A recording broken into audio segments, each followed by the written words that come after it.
ग्वालियर में समाजवादी पार्टी द्वारा डॉक्टर राम मनोहर लोहिया की जन्म जयंती एवं शहादत दिवस के रूप में भगत सिंह, राजगुरु और सुखदेव की पुण्यतिथि मनाई गई। इस मौके पर समाजवादी पार्टी ग्वालियर से समाजवादी नेताओं ने डॉक्टर लोहिया के कार्यों की स्मृतियों को अपने वक्तव्य के द्वारा कार्यकर्ताओं के बीच रखा। इस वैचारिक संगोष्ठी में मुख्य अतिथि के रूप में पहुंचे समाजवादी पार्टी से पूर्व विधायक और किसान नेता डॉक्टर सुनीलम ने डॉक्टर लोहिया और महान क्रांतिकारियों के इतिहास को दोहराया। इस बीच वे लगातार मध्य प्रदेश की सरकार पर लाडली बहना योजना और केंद्र सरकार पर किसानों को लेकर फसलों के न्यूनतम समर्थन मूल्य एमएसपी नीति जैसे मुद्दों पर जुबानी प्रहार करते हुए नजर आए। इस दौरान कार्यक्रम में समाजवादी पार्टी के महानगर अध्यक्ष राजेश यादव, प्रदेश सचिव डॉक्टर राकेश खरे, अन्य समाजवादी पार्टी के पदाधिकारी उपस्थित रहे।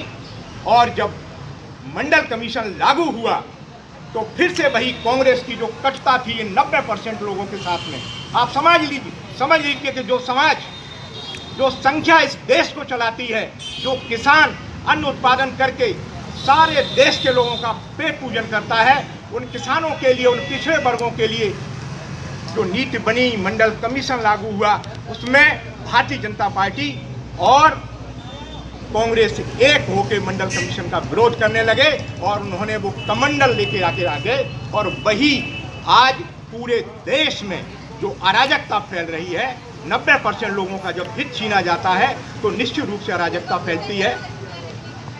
कांग्रेस धीरे धीरे उन नीतियों पर नहीं चली, कांग्रेस कमजोर होती गई।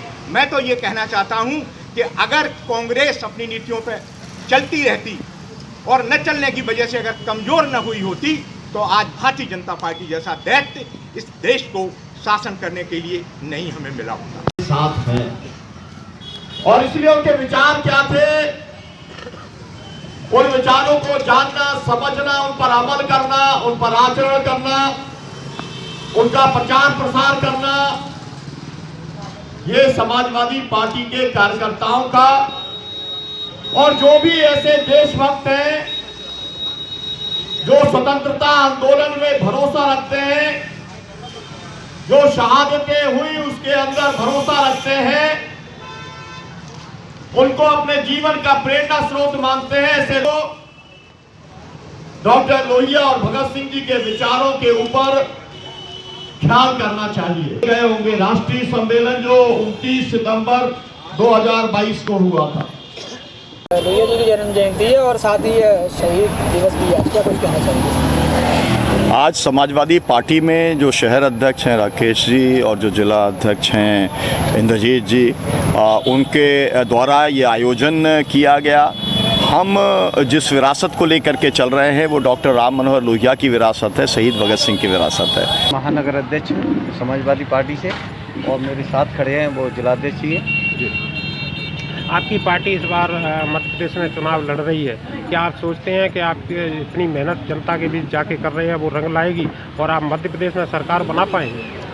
बिल्कुल, मेहनत तो रंग लाती ही है और इसी उम्मीद के साथ समाजवादी पार्टी देश में, प्रदेश में भी और जिला में भी इनके स्तर पर काम कर रही है और पूरी उम्मीद के साथ है कि विपक्ष में तो जरूर बैठने की कोशिश करेगी अगर सरकार नहीं बना पाई। यदि आपकी मध्य प्रदेश में सरकार बनती है तो मुख्य एजेंडा आपका क्या होगा? पब्लिक को आप क्या क्या बेनिफिट मध्य प्रदेश की को देना चाहिए? मुख्य एजेंडा यही है जो बीजेपी सरकार ने महंगाई भत्ता, किसानों को लूट खसोट करने का जो काम किया है उस पर हम राहत का काम करेंगे। आज जो आपने जन्म जयंती मनाई है महापुरुषों की है, जिसमें भगत सिंह और सुखदेव है और साथ ही राम मनोहर लोहिया जी की, उनके कार्यों को किस तरीके से आप याद करते हैं, किस रूप में आप देखते हैं? उन्होंने जो देश को आज़ादी दिलाने का काम किया है, कुछ गरम दल के भी नेता थे, कुछ नरम दल के भी नेता थे, तो हम जो देश के विरोध में काम करेगा उसके साथ हम भी गरम दल का काम करने को तैयार है। जेल में जाने के लिए समाजवादी पार्टी तैयार है और रोड पर उतरने के लिए भी तैयार है